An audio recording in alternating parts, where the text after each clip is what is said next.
नमस्कार मित्रांनो, कुण्या राजाची गतुरानी या मालिकेच्या आजच्या भागात आपण बघणार आहोत की सर्वेश मायावर खूप ओरडत असतो. तो तिला म्हणतो, ही पैसे असलेली बॅग माझी आहे, मग ही इथं कशी आली माया? मी तुला जाब विचारतोय, बोल पटकन. एवढं मोठं कारस्थान रचलं तू त्या निरागस मुलीविरुद्ध, तुला काही वाटलं नाही? त्यावर लगेच माया म्हणते, याला काय मी जबाबदार नाहीये आणि यात काय लॉजिक आहे? यावरून हे सिद्ध होत नाही की ही बॅग मी दिली असेल तिला म्हणून. त्यावर लगेच माया म्हणते, आणि मी एक सांगते, हा कबीर खोटं बोलतो, एक नंबरचा खोटारडा आहे. तर मृण्मयीला खूप राग येतो. तर मृण्मयी म्हणते, मम्मा गप्प बैस. तर कबीर तर खूपच भडकतो आणि म्हणतो, तुम्ही किती खोटं बोलता हे मला सांगायला लावू नका. ज्यावेळेस तुम्ही सकाळी गुंजाला 10 लाखाची ऑफर देत होता ना, ते सर्व मी ऐकलंय. त्यावर लगेच माया म्हणते, हो का? मग तू का त्यावेळेसच बोलला नाही? तर कबीर म्हणतो, मी बोलणारच होतो. तेवढ्यात सर्वेश म्हणतो, अरे पण कसली ऑफर, काय चालू आहे, आम्हाला कळू द्या ना.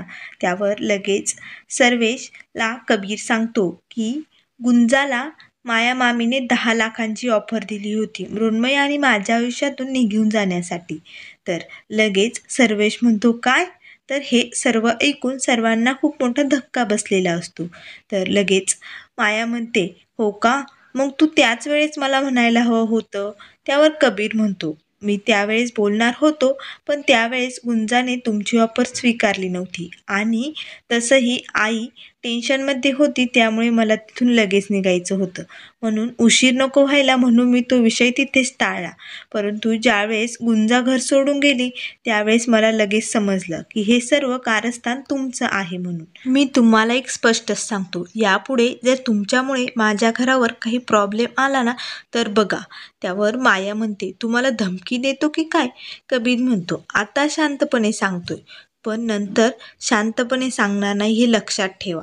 त्यावर माया बोलते, त्या मोलकरणीने तिची किंमत मागितली आणि मायाने ती दिली.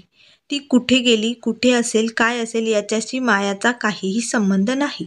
त्यावर लगेच सर्वेशची आई बोलते, अगं माया, किती अहंकार आहे तुला.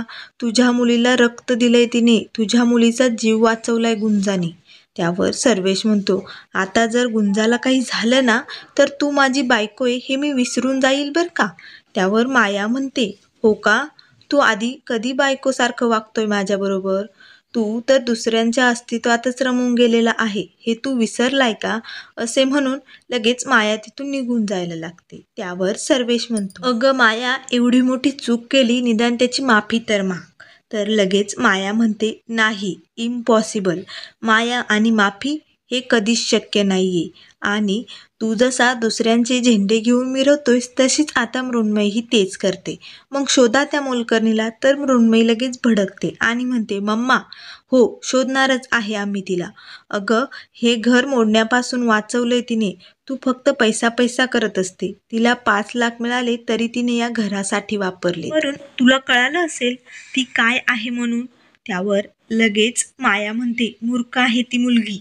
एवढे पैसे घेऊन डोंगरवाडीला जायचं सोडून इथे कशाला आली? त्यावर सर्वेश म्हणतो, माया, मूर्ख ती नाही, तू आहे. गुंजासारखी चांगली माणसे आहे अजून या जगात. त्यावर माया बोलते, गेली असेल आता दुसऱ्या घरी. आज हे घर, उद्या ते घर, काय माहिती कुठे गेली. लगेच मधू म्हणते, वहिनी, मला लाज वाटते तुमच्या या बोलण्याची.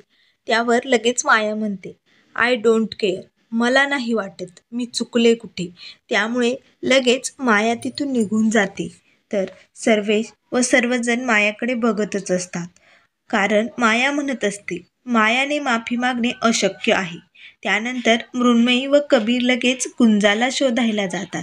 तर इकडे गुंजा रस्त्याने चाललेली असते, मात्र कुठे जायचे हे तिला कळत नसते. मग ती एका झाडाखाली तिचं गाठोडं घेऊन बसलेली असते. तर लगेच मृण्मयी तिला बघते आणि आवाज देते, गुंजा. तर गुंजा लगेच गाठोडं घेऊन लगेच रस्त्याने चालायला लागते. त्यावर मृण्मयी म्हणते, थांब गुंजा, अशी कुठे चालली आम्हाला न सांगता? आम्ही कुठे कुठे शोधलं तुला. तर कबीर मात्र गुंजावर खूपच भडकलेला असतो. मृण्मयीला म्हणते की तुम्ही का आला तिथे? जा ना तुम्ही घरी, मला नाही यायचं घरी आता. त्यावर मृण्मयी म्हणते, मी तुझी बहीण आहे ना, मग तुझ्या बहिणीचं ऐकणार नाही का? तर लगेच गुंजा म्हणते, त्याच बहिणीच्या नात्याने कर्तव्य करत होते मी. त्यावर मृण्मयी म्हणते, अगं मोठ्या बहिणीने कर्तव्य करायचं असतं. तर कबीर खूपच भडकतो आणि गुंजाला म्हणतो की नाही, सगळे कर्तव्य तर हिनेच करायला पाहिजे ना, हीच सगळ्या जगात मोठी आहे ना, त्यामुळे हिचाच सगळीकडे वट चालतो, मग हिचंच ऐकलं पाहिजे, हो की नाही.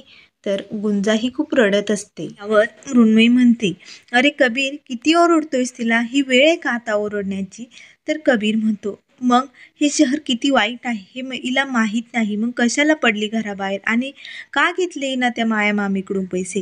हिच्यामुळे आज माया मामी समोर आम्हा सर्वांना मान खाली घालावी लागली आणि किती अविचारी मुलगी आहे ही. त्यावर लगेच मृण्मयी म्हणते, कबीर मी मम्माला बोलणार आहे, प्लीज तू गप्प बैस. तर कबीर म्हणतो, तू बोलणार आहे आणि माया मामी काय तुझं ऐकणार आहे. बिलकुल नाही, त्या कुणाचंच ऐकत नाही. तर लगेच मृण्मयी खूपच भडकते आणि म्हणते, अरे गुंजाने हे सर्व पैसे आपलं लग्न वाचवण्यासाठी, घर वाचवण्यासाठी घेतले आणि अविचारी ती नाहीये, तू आहे. तू अविचार करतोय सर्व काही, तिला समजून घेण्याचा प्रयत्न करतच नाहीये तू. तर कबीर लगेच मृण्मयी बोलल्यानंतर शांत होतो. लगेच मृण्मयी गुंजाला म्हणते, तू मला बहीण मानतेस ना, मग आजपासून मला सोडून कुठेही जायचं नाही. लगेच मृण्मयी व गुंजा एकमेकींना मिठी मारतात आणि मृण्मयी म्हणते, जर कुठे गेली ना आता घर सोडून तर गाठ माझ्याशी आहे बरं का गुंजा. तर लगेच गुंजाला म्हणते, चल आता आपण घरी जाऊ, सर्वजण वाट बघतायत. तर कबीर हा मात्र तिथे शांतपणे उभा असतो. तर मृण्मयी म्हणते, कबीर सरपोतदार, तुमचं डोकं शांत असेल तर चला निघूया आपण. तर कबीर हा लगेच त्या दोघींकडे पाठीमागे वळून बघत असतो. त्यानंतर इकडे जा घर सोडून गेल्याने काका खूप टेन्शनमध्ये आलेले असतात. तर कबीरचे बाबा म्हणत असतात, दादा सापडेल अरे गुंजा, कबीर आणि मृण्मयी गेलेत ना तिला शोधण्यासाठी, नको काळजी करू. त्यावर आजूही म्हणत असेल, एवढ्या रात्री मुलगी कुठे गेली असेल काय माहिती, कधी सापडेल हेही सांगता येत नाही. तेवढ्यात लगेच गाडीचा हॉर्न वाजतो. तर सर्वजण बाहेर पळतच येतात. तर लगेच दारात आल्या आल्या मधू गुंजाला मिठी मारते आणि म्हणते, गुंज कशी आहेस तू, आणि असं कोणी करतं का, एवढं कोणी कुणासाठीच करत नाही गुंजा, आणि तू आज आमच्यासाठी एवढं सर्व केलंय. त्यावर मृण्मयी म्हणते, चला आपण तिला आतमध्ये बसूया. मग तिला पिण्यासाठी पाणी देतात. तर लगेच मधू म्हणते, अगं गुंजा, असं घर सोडून गेली आम्हाला काहीही न सांगता, आम्ही किती शोधलं तुला, असं ना कधीही करायचं नाही. त्यावर मृण्मयी म्हणते, आणि गुंजा, जर तुला असं पुन्हा घर सोडून जायचं असेल ना तर तू असा लळा लावू नको आम्हाला. तर लगेच कबीरचे बाबाही म्हणतात, गुंजा, तू या घरचा एक भाग आहे, तुझं या घराशी आता नातं जोडलं गेलं आहे. त्यावर लगेच गुंजा म्हणते, मृण्मयी ताई, अहो मी तर तुम्ही खुश राहावं म्हणूनच गेले होते. त्यावर सुबोध म्हणतो, बरोबर आहे तिचं, आपण सुखी राहावं, आपल्या घरातलं भांडण थांबावं आणि कबीरचं लग्न सुखरूप व्हावं म्हणूनच गुंजाने हा निर्णय घेतला होता. तर लगेच गुंजा म्हणते, माझ्या नशिबात सर्व नाती माझी देवी आईने बनवली आहे, त्यानुसारच मला चालावं लागतं. तर कबीर हे सर्व शांतपणे ऐकत असतो. तर लगेच रेशीम म्हणते, मग तुला एवढं कळतं ना, मग परत असं घर सोडून जात जाऊ नको. तर सर्वजण गुंजाला सावून सांगत असतात. तर लगेच कविता म्हणते, मृण्मयी, गुंजा, तुम्हाला मी एक सांगू का, ज्या दिवसापासून मी या घरात आले ना त्या दिवसापासून मी बघितलंय, इथे कुणाला एकाला जरी प्रॉब्लेम आला ना तर सर्वजण मिळून सामोरे जातात. त्यावर लगेच सर्वेश गुंजाला म्हणतो, हे बघ गुंजा, तुला आता घरचा एक भाग बनवलं आहे, त्यामुळे माया जरी तुझी सावत्र आई असेल ना तरी मी तुझा बाप आहे. त्यामुळे मी तुला व्यवस्थित सांभाळेन बरं का, कुठेही हे घर सोडून जायचं नाही. तर लगेच मायाच्या वतीने सर्वेश हात जोडून गुंजाची माफी मागू लागतो. तर मृण्मयीही म्हणते, हा गुंजा, मम्माच्या वतीने मीही तुझी माफी मागते. तर लगेच सर्वेशने असे हात जोडलेले पाहून गुंजा म्हणते, बापाचं नातं जोडताय ना तुम्ही माझ्याबरोबर, मग बापाने असे हात जोडायचे नसते, डोक्यावर हात ठेवून आशीर्वाद द्यायचा असतो. असे म्हणून लगेच गुंजा सर्वेशचा हात तिच्या डोक्यावरती ठेवते. तर हे सर्व बघून सर्वांना खूपच बरे वाटते, कारण आज सर्वेश आणि गुंजामध्येही एक नाते निर्माण झालेले असते. तर लगेच सर्वेशही गुंजाला आशीर्वाद देतो. त्यानंतर मित्रांनो, पुढील भागात मृण्मयी आणि सर्वेश घरी आलेले असतात. तर माया घरात सर्व तोडफोड करत असते. तर सर्वेश म्हणतो, माया काय करतेस, तुला काही कळतं का? तर लगेच माया मृण्मयीला म्हणते, मृण्मयी तुला कळत कसं नाही, माझं जे झालंय तेच तुझं होणार आहे. जोपर्यंत ही गुंजा इथे आहे तोपर्यंत तुझं कधीही चांगलं होणार नाही. तर मृण्मयी म्हणते, काय बोलतेस मम्मा तू? त्यावर लगेच माया म्हणते, हो, जोपर्यंत ती डोंगरवाटी इथे तोपर्यंत तुझ्या आयुष्यात खूप प्रॉब्लेम असणार आहे. त्यानंतर इकडे कबीरही गुंजावरती खूपच भडकलेला असतो.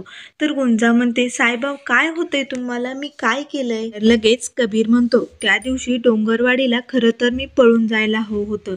डोंगरवाडीचा हा चांगुलपणाच माझ्या जीवावरती उठलाय.